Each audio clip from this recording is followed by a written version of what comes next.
ಜ್ಞಾನಾನಂದಮೂರ್ತಯೇ ವೇಲಾವರನಿವಾಸಾಯ ಪ್ರತ್ಯಜ್ಞಾನಾಯ ವಿಷ್ಣುವೇ ಪುನಃ ಸತ್ಯಂ ಶ್ರೋತ್ಯ ಭುಜಮುಚ್ಯತೆ ವೇದಶಾಸ್ತ್ರಾತ್ ಪರಂ ನಾಸ್ತಿ ನದೇಯಂ ಕೇಶವಾತ್ ಪರಂ ಶ್ರೀಮತೆ ರಾಮಾನುಜಾಯ ನಮಃ. ದಿನಾಂಕ 3/3/22 ಮಾರ್ಚ್ 3ನೇ ತಾರೀಕು ಮಂಗಳವಾರ.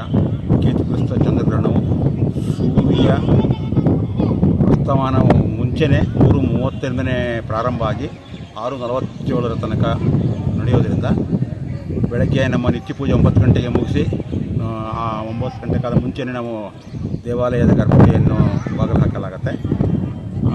ಆಮೇಲೆ ಈ ಗ್ರಹಣ ಅಂತ್ಯ ಮುಗಿದ ತಕ್ಷಣ 7 ಗಂಟೆಯ ಮೇಲೆ ಒಂದು ಸಿದ್ಧಿಪುಣ್ಯಾಹ, ಆಲಯಾರ್ಚನೆ, ಅಂತರಂಗ ಅಭಿಷೇಕ ಎಲ್ಲ ನಡೆದು ಎಲ್ಲ ಕಡೆಗೆ ಸಂಪ್ರೋಕ್ಷಣೆಯಾಗಿ ಆಮೇಲೆ ಮಹಾನೈವೇದ್ಯ ಆಗಿ ಮತ್ತು ಮಾರನೇ ಬೆಳಗ್ಗೆನೇ ಎಲ್ಲರಿಗೂ ದೇವದರ್ಶನಕ್ಕೆ ಅವಕಾಶ ಕಾಣುತ್ತೆ. ಯಾಕೆ ರಾತ್ರಿ ನಮ್ಗೆ 7:30 ಮಹಾದ್ವಾರ ಕ್ಲೋಸ್ ಆಗೋದ್ರಿಂದ ನಮಗೆ ದರ್ಶನಕ್ಕೆ ಅವಕಾಶ ಇರೋದಿಲ್ಲ ರಾತ್ರಿ ನಾವತ್ತು. ಮಾರನೇ ಬೆಳಗ್ಗೆ ಬಂದ ಮೇಲೆ ದೇವರ ದರ್ಶನಕ್ಕೆ ಎಲ್ಲರಿಗೂ ಅವಕಾಶ ಇರುತ್ತೆ.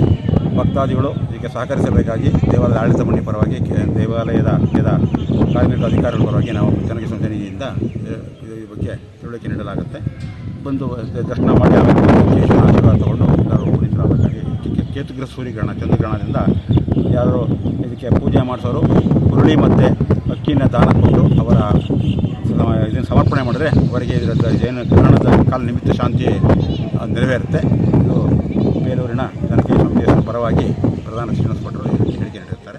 ಅವತ್ತು 9 ಗಂಟೆಗಳ ಮುಂಚೆನೇ ಬಂದಾಗಬೇಕಿದೆ. ಇದು ನಮ್ಮ ಏನು ಗ್ರಹಣ ಕಾಲ ಶುರುವಾದಾಗಲಿಂದ ನಾವು ಚಂದ್ರಗ್ರಹಣ 3:40 ಶುರುವಾದರೂ ಸೂರ್ಯ ಇರೋದ್ರಿಂದ ನಮಗೆ 6:32ಕ್ಕೆ ನಮ್ಮ ಸೂರ್ಯ ಅಸ್ತ ಆದ್ದರಿಂದ ಅಲ್ಲಿಂದ 9 ಗಂಟೆ ಹಿಂದೆ ಲೆಕ್ಕ ತೊಗೊಂಡ್ರೆ 9:30 ನಮ್ಮ ದೇವಾಲಯ ಒಂದಾಗಿರುತ್ತೆ.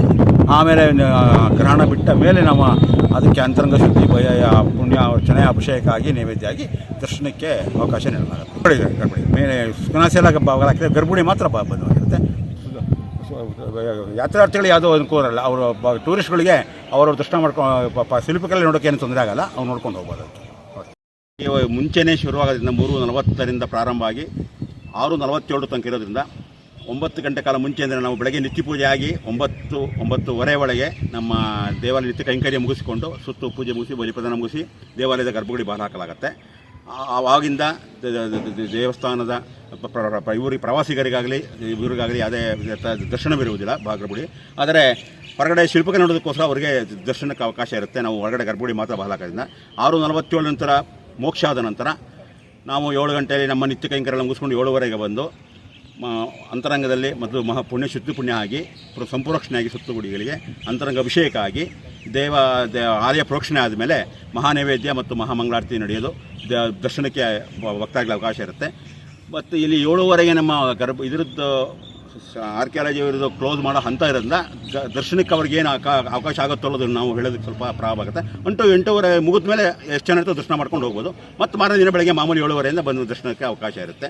ಇದು ಕೇತುಗ್ರಸ್ತ ಸೂರ್ಯಗ್ರಹಣ ಆದ್ದರಿಂದ ಕೇತುಗೆ ಸಂಬಂಧಪಟ್ಟಂಗೆ ಭಕ್ತಾದಿಗಳು ಅವರ ಅಭಿಷಿಷ್ಟವಾಗಿ ಚಂದ್ರ ಅಕ್ಕಿ ಮತ್ತು ಹುರುಳಿಯನ್ನು ದಾನ ಮಾಡಿ ಅವರ ಇದನ್ನು ಗ್ರಹಣ ಮೋಕ್ಷದ ನಂತರ ಕೊಟ್ಟು ಆ ನಕ್ಷತ್ರ ಪುಬ್ಬ ಸಿಂಹರಾಶಿಯವರು ಶಾಂತಿ ಮಾಡ್ಕೋಬೇಕು ಅಂತ ನಮ್ಮ ಪುರಾಣ ಇದು ಹೇಳುತ್ತೆ. ಹಾಗಾಗಿ ಆ ನಕ್ಷತ್ರದಲ್ಲಿ ಹುಟ್ಟಿದವರು ಬೆಳಗ್ಗೆ ಗ್ರಹಣ ಹಿಡಿದಾಗ ಸ್ನಾನ ಮಾಡಿ ಜಪ ಮಾಡಿಕೊಂಡು ಇದನ್ನು ದಾನ ಮಾಡಿ ದೇವಸ್ಥಾನದಲ್ಲಿ ಯಾರ್ಯಾರು ದಾನ ಮಾಡಿದ್ರೆ ಅವರ ಏನು ಅಭಿಷ್ಟಿಕ ನೆರವೇರುತ್ತೆ ಅಂತ ಪುರಾಣ ಹೇಳುತ್ತೆ. ಇದೇ ರೀತಿ ಎಲ್ಲ ಭಕ್ತಾದಿಗಳು ಇದರಿಂದ ಅನುಕೂಲ ಆಗಲಿ ಅಂತ ಹೇಳಿ ಕೇಶವನಲ್ಲಿ ದಯ ಇರಲಿ, ಪೂರ್ತಿ ಏನು ತೊಂದರೆ ಆಗದಲೆ ಎಲ್ಲ ನಡೀಲಿ ಅಂತ ಇದು ಕೇಶವನಲ್ಲಿ ಪ್ರಾರ್ಥನೆ ಮಾಡ್ತಾ ಪ್ರಧಾನ ಅರ್ಚಕ ಶ್ರೀನಿವಾಸ ಭಟ್ರು ದೇವಾಲಯ ಪರವಾಗಿ ಆಡಳಿತ ಮಂಡಳಿ ಪರವಾಗಿ 2 ಮಾತುಗಳನ್ನು